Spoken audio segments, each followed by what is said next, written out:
पुराने और नए ज़माने की बहू का शादी का ड्रेस। इस कहानी की शुरुआत कुछ इस तरीके से होती है कि सपना बालकनी में एक्सरसाइज कर रही थी। एक्सरसाइज करते करते उसकी नज़र सामने पड़ी एक कुटिया पे गई और जिसका दरवाज़ा खुला हुआ था और सामने मोहिनी बैठकर चूल्हे पे देसी घी में पराठे बना रही थी, वो भी भारी भरकम लहंगा पहनकर। जब सपना देखती है तो बोलती है, अरे मोहिनी, रोज़ रोज़ पराठे खाएगी तो मोटी हो जाएगी। अपनी मम्मी को बोलती है कि मम्मी मेरे लिए सोया मिल्क लेकर आओ। उसकी मम्मी सोया मिल्क लेकर के आती है, वो पीती है तो मम्मी बोलती है, बेटा किसी चीज़ की ज़रूरत होगी तो मुझे आवाज़ दे करके बुला लेना। तभी मोहिनी उधर से आवाज़ लगाती है, नमस्ते सपना जी।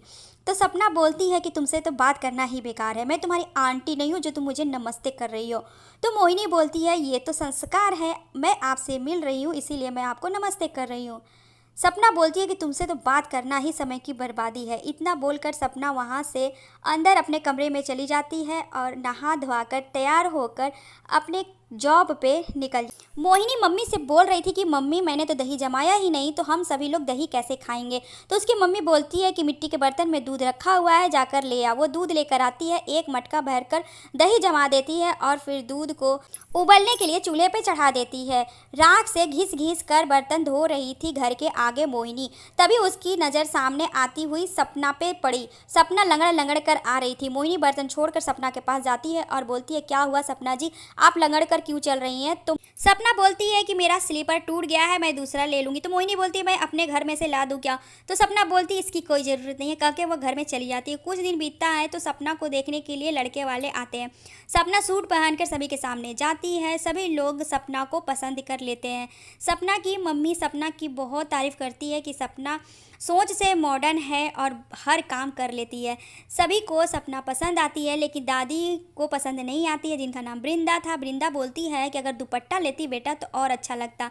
कौशल्या देवी बोलती हैं कि इनको तो बस सब में नुक्स निकालना आता है। सभी लोग लड़की देख कर के बाहर आते हैं।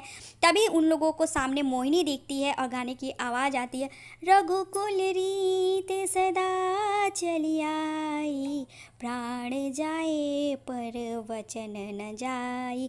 ये आवाज़ सुनकर पूरा का पूरा फैमिली वहीं रुक जाता है। वृंदा जब देखती है मोहिनी को तो वृंदा को रुका नहीं जाता, वो मोहिनी के पास आकर के खड़ी हो जाती है। मोहिनी जब वृंदा को देखती है तो बोलती है, नमस्ते माँ जी, बताइए क्या काम है। अच्छा रुकिए, मैं आपके लिए चटाई लेकर के आती हूँ। वो फटाक से घर के अंदर जाती है और एक चटाई लेकर के आती है। वृंदा अपनी नज़रों से सपना का घर निहार रही थी और मटके का ठंडा ठंडा पानी पीते हुए देखती है कि मिट्टी का बना हुआ सारा सामान उसके घर में रखा हुआ है। मन ही मन में वृंदा मोहिनी को पसंद कर लेती है और पूरे परिवार को बुलाती है। सभी लोग वृंदा के साथ मोहिनी की झोपड़ी में खड़े हो जाते हैं। तभी वृंदा बोलती है कि बेटा मैं एक लड़की देखने आई थी और मुझे लड़की बहुत पसंद हो गई है और मैं दूसरे पोते के लिए कुछ सोच रही हूँ। तभी कौशल्या देवी सोचती हैं, ये यहाँ पे इस झोपड़ी में क्या कर रही है, इतनी ज़्यादा गर्मी हो रही है, माँ जी को तो कुछ समझ में आता नहीं है। तभी मोहिनी बोलती है, आप लोगों को बहुत गर्मी लग रही होगी, मैं अभी ठंडी ठंडी लस्सी बना कर लाती हूँ। तो कौशल्या बोलती है, अपने मन में सोच रही थी कि मैं इस झोपड़ी में क्या कर रही हूँ, समय की बर्बादी, मुझे अब यहाँ से चलना चाहिए। तभी मोहिनी अपने हाथ का बना हुआ लस्सी लाती है और सभी को पिलाती है। सभी को वो लस्सी पसंद आता है। तभी वहाँ पे मटके में पानी भरकर मोहिनी की मम्मी आ जाती है। मोहिनी की मम्मी जब अपने घर में इतने लोगों को देखती है तो चौंक जाती है। वो अपनी बेटी से पूछती है, ये सभी लोग कौन है। तो मोहिनी सारी बात बताती है। तभी वृंदा बोलती है कि मुझे आपकी बेटी पसंद है, मैं अपने पोते के लिए आपकी बेटी को पसंद करती हूँ। मोहिनी की मम्मी की तो भाई खुशी का कोई ठिकाना नहीं होता। सभी लोग लस्सी की बहुत तारीफ़ करते हैं। तो राज को भी लस्सी बहुत पसंद आती है। कौशल्या सोचती है, मेरा बेटा कितना मासूम है जो एक लस्सी पे फिदा हो गया और इस गंवार लड़की को अपनी पत्नी बनाने के लिए तैयार हो गया। सभी लोग को लड़की पसंद आती है, लेकिन कौशल्या देवी को लड़की पसंद नहीं आती है क्योंकि वो थोड़ी सी ओल्ड थी और गंवार थी। लेकिन वृंदा को लड़की बहुत पसंद आती है। सभी लोग घर आते हैं और मन ही मन में सपना सोच रही थी कि मेरी होने वाली देवरानी है, आखिर में है कौन। धीरे धीरे शादी का टाइम आ जाता है और फिर शादी वाले दिन सभी लोग मोहिनी की लहंगे की भर भर की तारीफ़ कर रहे थे, क्योंकि मोहिनी का लहंगा अलग ट्रेडिशनल लुक में था। बड़े बड़े शीशे लगे हुए थे और झुमके मोती सितारा से वर्क था जो अलग ही लुक दे रहा था। सपना सोच रही थी कि इस घूंघट में गंवार लड़की कौन है जो मेरी देवरानी बनी है। मुझे मन ही मन में लग रहा कि मैंने इसे कहीं देखा है, लेकिन घूंघट होने की वजह से सपना मोहिनी का चेहरा देख नहीं पाती है और फिर दी का कार्यक्रम खत्म हो जाता है और सभी लोग अपने अपने घर चले जाते हैं। मोहिनी और सपना दोनों लोग अपने ससुराल चले जाते हैं। वहाँ कौशल्या देवी बहुत ही खुशी मन से दोनों बहू का स्वागत करती है। कौशल्या बोलती है, बेटा सारे रस्म हो गए हैं, अब घूंघट हटा लो। तो वृंदा बोलती है कि नहीं, अभिवादन के बाद घूंघट हटाना ये संस्कार नहीं है। मोहिनी मेरी संस्कारी बहू है, अभी घूंघट रखी रहना, अभी घूंघट तुम मत हटाना, जब मैं बोलूँगी तब हटाना। सभी लोग अपने अपने रूम में चले जाते हैं, लेकिन सपना को कहीं ना कहीं शक हो रहा था कि मेरी देवरानी हो न हो मोहिनी गंवार है, क्योंकि उसे ऐसा एहसास हो रहा था। आंखों ही आंखों में रात बीत जाती है। जब पहली रसोई आती है, वो किचन में जाती है तो कौशल्या देवी बोलती है कि बेटा आज तुम्हारी पहली रसम है, तुम्हें कुछ नहीं करना है, नौकर लोग खाना बना देंगे, बस तुम चम्मच हिला देना। फिर तुरंत ही मोहिनी आती है भारी भरकम लहंगा पहनकर और घूंघट डाल के। सपना अभी भी मोहिनी का चेहरा नहीं देख पाती है तो कौशल्या देवी बोलती है कि घूंघट में तुम क्या पहली रस्म करोगी, पहले घूंघट तो हटा दो। तो मोहिनी बोलती है कि माँ जी मुझे इस किचन में खाना बनाने नहीं आएगा, मैं लकड़ी के चूल्हे पे खाना बनाती हूँ। तो कौशल्या गुस्सा आ जाती है और बोलती है कि जब तुम्हारी रस्म अब यहाँ पे नहीं होगी। सपना सोच रही थी कितनी गंवार है, अभी भी घूंघट नहीं हटा रही है। तभी वृंदा वहाँ पे आती है और बोलती है, किसकी हिम्मत जो मेरी बहू को डांटे। वो तुरंत ही जाती है और दूसरे जगह पे लकड़ी के चूल्हे का सेटअप बनाती है, मिट्टी के और लोहे के बर्तन का जुगाड़ करती है। तुरंत मोहिनी बैठकर 10 तरह का पकवान बनाती है पूरे देसी घी में, और दही का लस्सी भी बनाती है। दोनों बहू अपना अपना खाना सभी के सामने परोसते हैं और उधर सपना कुछ नहीं करती है, नौकर लोग खाना बनाते हैं, बस सपना चम्मच हिला देती है और बहुत खुश होती है कि मुझे कुछ करना नहीं पड़ा। सभी के सामने जब खाना परोसा जाता है तो मोहिनी के खाने की भर भर कर तारीफ होती है।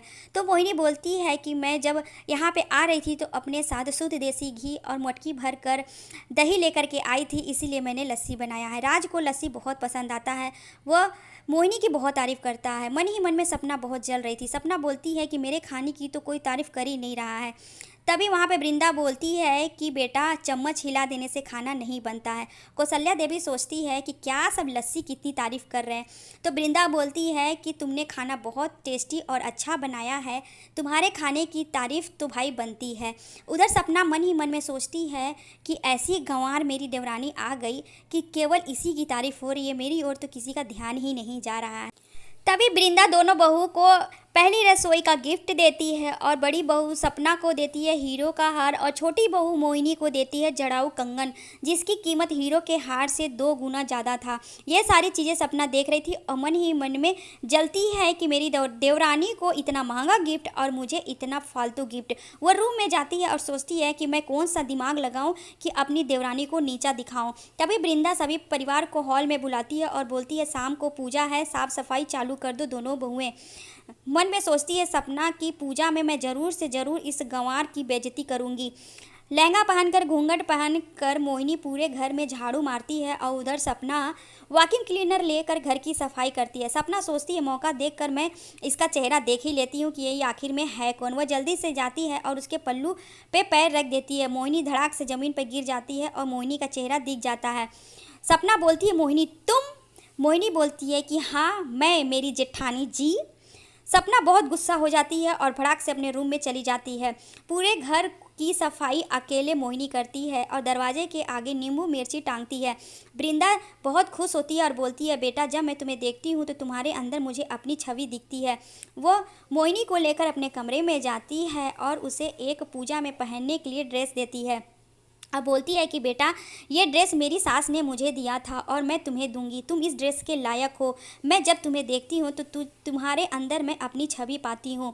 मोहिनी बहुत खुश होती है कि दादी सास आपने मुझे इतना इस लायक समझा और मुझे इतना प्यारा गिफ्ट दिया।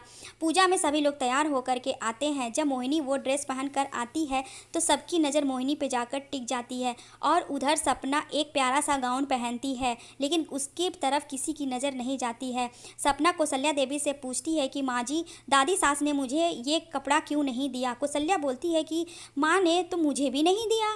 तभी वह वृंदा के पास जाकर बोलती है कि माँ जी आपने मुझे नहीं दिया और मोहिनी को दिया ये ड्रेस। वृंदा बोलती है कि जो जिस कपड़े के लायक होता है मैं उसे ही उस कपड़े को दिया। पूजा होता है, सभी लोग मोहिनी के हाथ का देसी घी का बना हुआ लड्डू खाते हैं और सभी लोग मोहिनी की बहुत तारीफ़ करते हैं। धीरे धीरे सपना भी मोहिनी के साथ मिलकर अच्छे काम करती है और अपनी दादी सास के नज़रों में अपनी भी इज्जत बनाती है। धीरे धीरे दादी सास दोनों बहू को बराबर प्यार करने लगती है। आई होप आज की कहानी